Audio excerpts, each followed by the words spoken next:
I can't tell you how many questions I've received over the last few months asking about how sustainable is the water supply in Cabrera and whether water will ever be a problem. I will share my thoughts on that, but I will also do one better. Together with some help from some of my friends, we'll take you on an in-depth road trip up into the mountains where much of the water supply comes from. One of the big advantages we have in this area of the north coast of the Dominican Republic is that a large percentage of our water supply is gravity-fed through a series of small dams and viaducts that connect the water and feed it down, supplying several of the small coastline towns. None of these dam stations or levees rely on electricity or other high-maintenance devices to work. All that's required is a handful of workers to open and close the manual valves, thus balancing out the flow as required. That's really all there is to it, and it's that simple a process. Over the next series of videos, together we'll take you deep into the backcountry, traveling through several small farming towns. We'll travel up past the canals and into the region where some of the typical dams and hydroelectric plants sit isolated up in the mountains. All in all, this trek took us 3 separate trips and plenty of four-wheel driving on some pretty rough roads. In total, we covered over 115 kilometers to get up there and back. As you will see in the videos, we went through several little mountain towns like Las Gordas, Tizon, Mato Bonito, Guapo, and Mimisos. In some of the videos that follow, we'll also be giving you a peek into several of these small farming towns. By filming this series, it is our desire that you now have a better understanding of the above-ground water supply of this region of the North Coast. It just so happens that this same region of the Dominican Republic also sits on top of a rather huge underwater aquifer system. The estimates I've been given by several long-time local farming families is that there's enough natural aquifer water to supply this region at its present population for at least 100 years. Of course, it would take some form of energy to pump the water out of the ground, but that can easily be done with a small solar-powered pump. Another safe and reliable backup is using a roof catch system and collecting rainwater. From our annual rainfall, you'd be surprised in just how much fresh, usable water you'd be receiving. In closing, this explains to the best of my ability why I feel that as long as it continues to rain on the island, most of us in the country regions will get our water supply from the gravity-fed canals and damming systems that you will be seeing in our series of videos, answering your many questions, asking, where does the water come from? We're just going to be crossing a bridge here. You'll get a view of the canal on the side.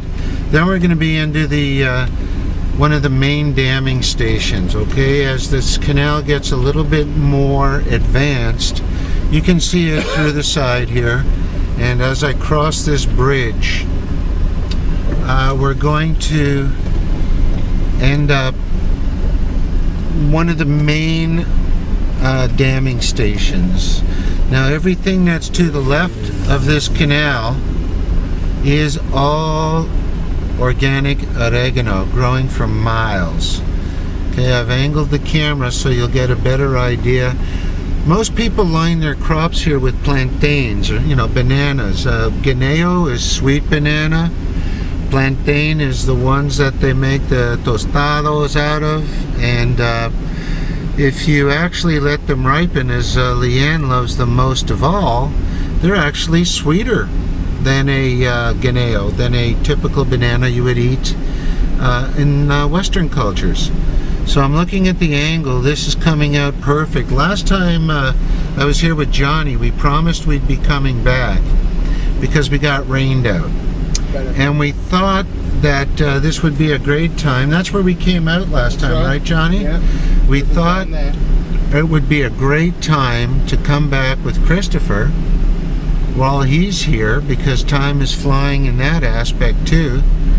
But as you've heard in our other videos, since Christopher's kind of a organic natural health guy, we wanted to really get him out to where all our things come from, including our water. So the only reason this isn't, people do drink this obviously. Water by the bottle is so cheap. so we don't deem it necessary to. But the only reason why is not from pollution sources, is because up here you're ahead of all the towns, so it's not pollution. It's just like, what if an animal like a cow wandered in, got stuck, died, or a goat or something of this nature? That wouldn't be good. So that's why you would still want to just boil the water. We're coming up here to one of the cement cross dams, and I'm going to keep it rolling because very soon after this we're going to be at a government damming station.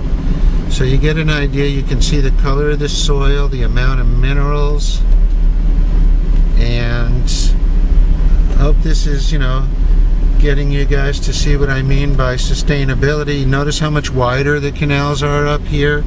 This is before they're branching to the various villages. As they branch off, they get smaller. So this is one of the main feeds. There's absolutely no desire of any kind of sabotage or terrorism or anything like that way out here.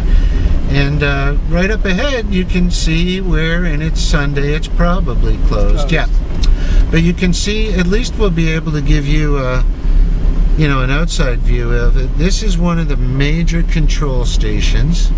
The road ends here. After all we've driven, it just comes to a flat out stop.